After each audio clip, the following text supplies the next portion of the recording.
Every woman has a unique story, and as a journalist, I want to share with you some of the most inspiring ones. I'm Sarah Strackhouse, and this is the Strackhouse.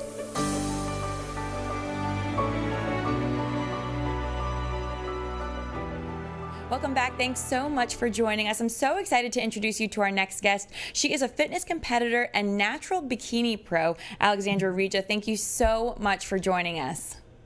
Hi, how are you doing?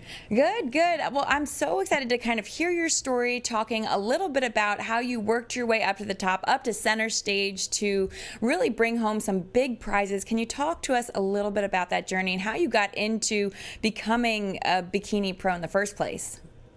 Yeah, well, it's something that I didn't expect at all.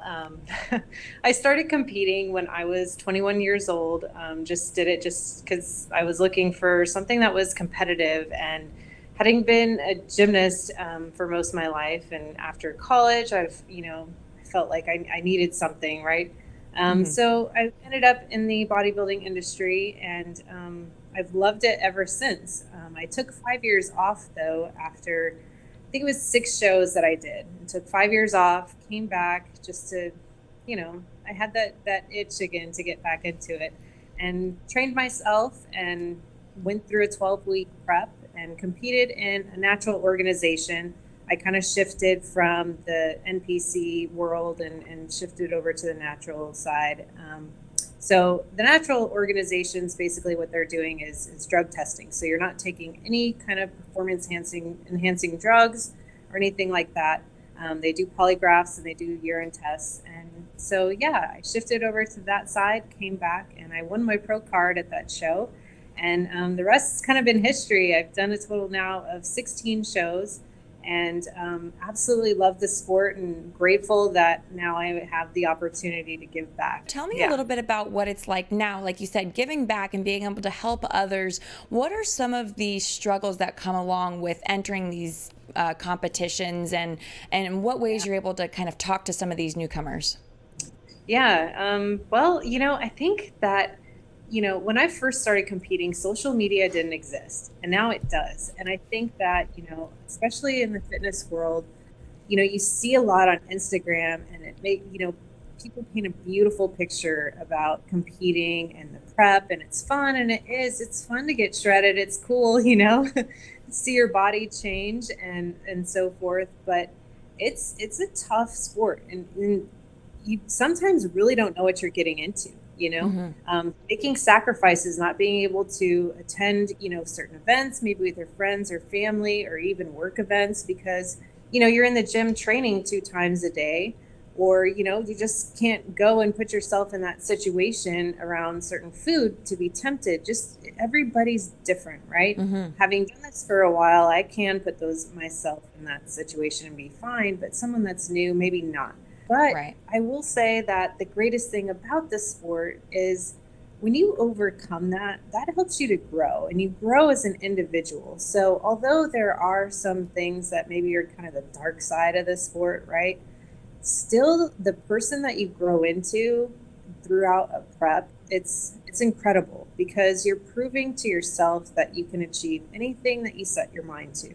Well, something we talked about a little bit before this interview was the feeling kind of after the show is over, and the Yeah. post excitement, post euphoria that comes with it. Tell me a little bit about that feeling and what your body really goes through. Oh, a lot. Yeah. This is something that I will say a lot of people do not talk about because I've probably labeled this kind of as the more dark side of the sport, right? You go through, let's say, the prep, which is maybe, like I said, 12, 13 weeks. You get up to show day and it's amazing. And now, like with social media, you're sharing the whole experience. You're sharing, everything from start to finish. Show day happens. You have all your photos. It's fun. And you share it and you feel all the love, but then it dies down. And then it's your body's changing, right? So you're not hearing maybe as much comments or so forth on your social media, which a lot of people do love, right? We love hearing that we've done something great or so forth. Everyone wants that verification that you're doing something Yeah, right. absolutely. Absolutely. So, that kind of dies down, and then your body starts to change, and you're so used to being so lean for so long, and then you're seeing yourself kind of go back to normalcy, really. Hmm. But as a competitor, you're like, oh my gosh, everyone thinks I've gained a mass amount of weight.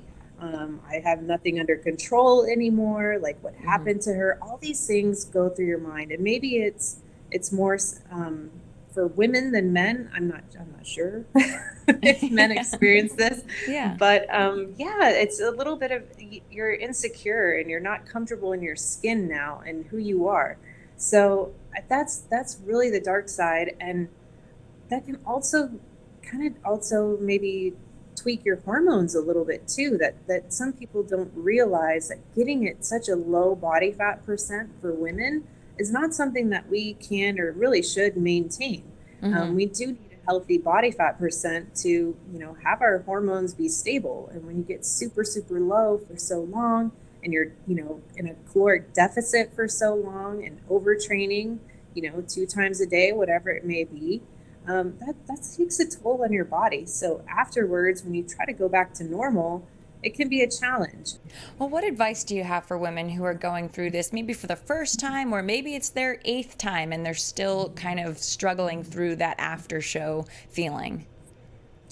If there's one thing I can say, it's even though you're feeling that and experiencing that, no one can take away your accomplishment because you did it. And you're the one that got up there. You prepped for as long as you prepped, and you're the one that got up on stage. Whether you walked away with a trophy or not, you did it. And no one can ever take that away from you. So, despite what you feel or what you're experiencing after a show, yes, that matters to you. But again, it doesn't discount everything that you've accomplished. I love that. That's excellent advice. So, tell me a little bit about what it's like helping others now who are new to the sport, who might have done it a little bit, but are looking for posing techniques or to take that next Yeah, level. Tell me a little yeah. about that. There's so much that goes into this sport. It's not just dieting and get on stage and look pretty and present yourself. Yeah. I mean, the posing is one of the things that I'm most passionate about. I used to help, other competitors with their diet and so forth, but that's just not something that excites me. The posing does, and the presentation that you when you get on stage and present the physique that you worked hard for 12, 13 weeks, or maybe Hmm. even more, just depending. There's certain ways that you can change, tweak your body to look a certain way, and possibly maybe even place better. If you have any fitness advice in general for people who are kind of going through their journey, they're starting their journey, they're a competitor, anything that you think that people should really keep in mind as they are working through making their bodies the healthiest they possibly can be? Something to keep in mind in regards to all that is definitely get the advice from professionals. Don't just go off of things that you see on social media and googling whatever. Seek out a professional for your coach, right? Someone for nutrition, someone for your posing, someone for your training. It is an expensive sport, absolutely, but I mean, who you become in the end, and the things that you learn about yourself, it's worth it.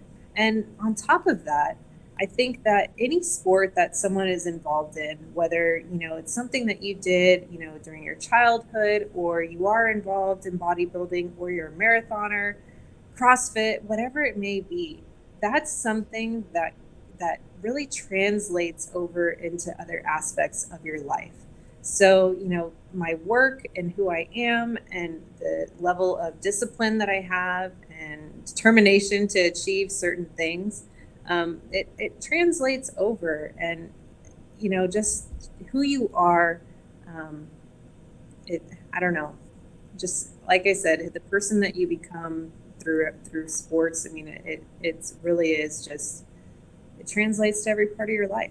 Well, Alex, thank you so much. Is there anything else you want to leave people with? If they, want to learn more about you, what is the best way? Do you have a website or social handles? I don't have a website, but social media will be great. I do live on Instagram, I'm not gonna lie. So yeah, Instagram is fine. I'm always on there. If I don't respond to messages immediately, I will. But yes, absolutely. It's alexandra.rigia. Okay, perfect. All right. Well, Alex, thank you so much for joining us. We really appreciate it. All So right. thank you very much. It was a pleasure. Yeah. Well, thank you, viewers, all for joining us as well. We hope you leave feeling motivated and inspired to do more, to get out there, and to be your best self. Thanks for joining us. If you'd like to nominate an inspiring woman, email me at sarahstrackhouse@gmail.com. Thanks for joining. We'll see you next time.